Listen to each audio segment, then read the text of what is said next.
నమస్కారం. సుందరకాండ ద్వితీయ సర్గ. ఈరోజు మనం 53వ శ్లోకం నుంచి పారాయణం చేసుకుందాం.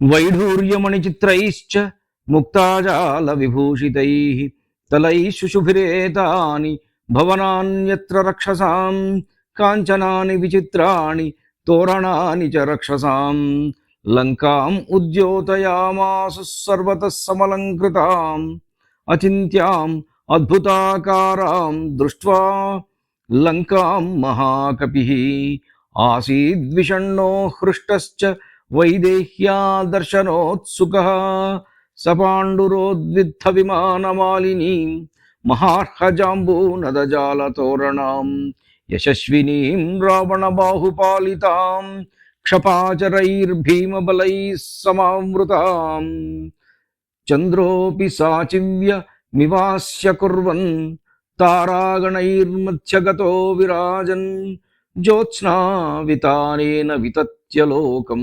ఉత్తిష్ఠతేనైక సహస్రరశ్మిః శంఖప్రభం క్షీరమృణాలవర్ణం ఉద్గచ్చమానం వ్యవభాసమానం దదర్శ చంద్రం సహరిప్రవీరః పోప్లూయమానం సరసీవహంసం.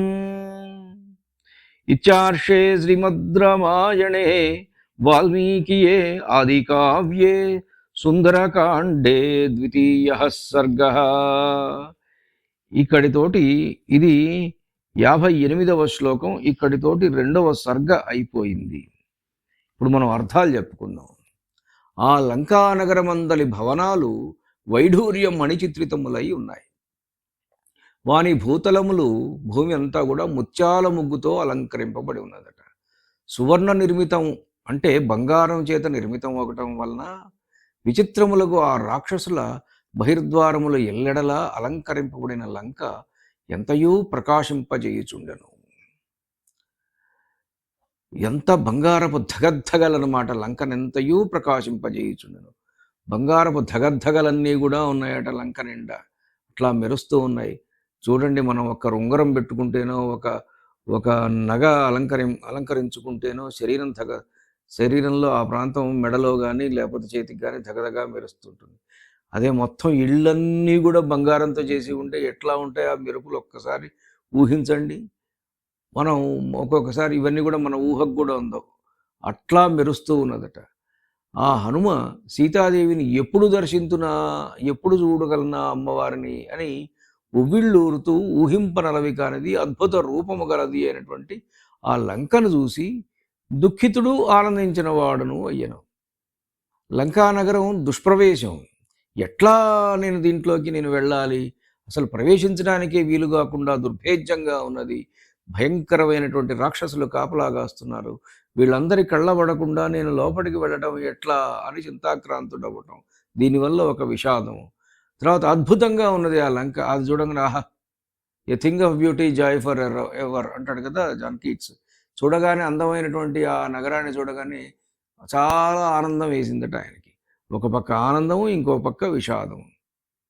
సున్నము వేయబడిన ఉన్నతములైన ఏడంతస్తుల గృహముల వరుసగా గలదియు మహామూల్యములు బంగారు వికారములు అగు కిటికీలు బహిర్ద్వారములు గలదియు కీర్తివంతమైనదియు రావణుని బాహుబలము చే కాపాడబడేటువంటిది. దాన్ని అంతా కూడా దానికి సెక్యూరిటీ ఎవరయ్యా అంటే ఈ భయంకరాకారులైన రాక్షసులు కాదు, రావణుడి యొక్క బాహుబలం. రావణుని చూస్తే చాలు అందరికీ దేవతలకు కూడా గుండె దడదడ అనమాట. అలా రావణుడి యొక్క బాహుబలం చేత కాపాడబడేటువంటిది మహాబలవంతులైనటువంటి రాక్షసులతో కూడినది అగో ఆ లంకా నగరాన్ని చూసి హనుమంతుడు ఆ విషాదాన్ని హర్షాన్ని రెండిటినీ పొందాడు. చంద్రుడును సముద్రుడు మైనాకుడు సూర్యుల వలె తానును ఆ హనుమంతునకు సహాయపడుచున్నట్లు ఇప్పుడు ఇక్కడ ఏం చేయాలి? లంకలో ఆయన వెతకాలి కాబట్టి ఇప్పటిదాకా ఆయనకు సహాయం చేసింది ఎవరు? సముద్రుడు సహాయం చేశాడు, మైనాకుడు సహాయం చేశాడు, సూర్యుడు సహాయం చేశాడు. నెక్స్ట్ ఎవరి వంతు? ఇప్పుడు రాత్రి కూడా సహాయం చేయాల్సిన వాడెవడు? చంద్రుడు. కాబట్టి ఈ చంద్రుడు ఏమనుకున్నాడట? సముద్రుడు మైనాకుడు సూర్యుడిలాగా సహాయం చేయటం కోసం తాను చుక్కల నడుమ ప్రకాశిస్తూ వెన్నెలతో లోకాన్ని వెలుగొందజేస్తున్నాడట. వేల కొలది కిరణాలతో ఆ చంద్రోదయం అయ్యింది. కాబట్టి హనుమంతుడికి సహాయం చేస్తున్నాడా అన్నట్లుగా చంద్రుడు ఉదయించాడట. ఆ చంద్రుడు ఎట్లా ఉన్నాడట? శంఖము, పాలు, తామరతూడుల వలె తెల్లగా ఉన్నాడు. శంఖంలాగా తెల్లగా ఉన్నాడు. పాలలాగా తెల్లగా ఉన్నాడు. తామరతూడులాగా తెల్లగా ఉన్నాడు. ధవళకాంతితో ఒప్పుచూ సరస్సు నుండి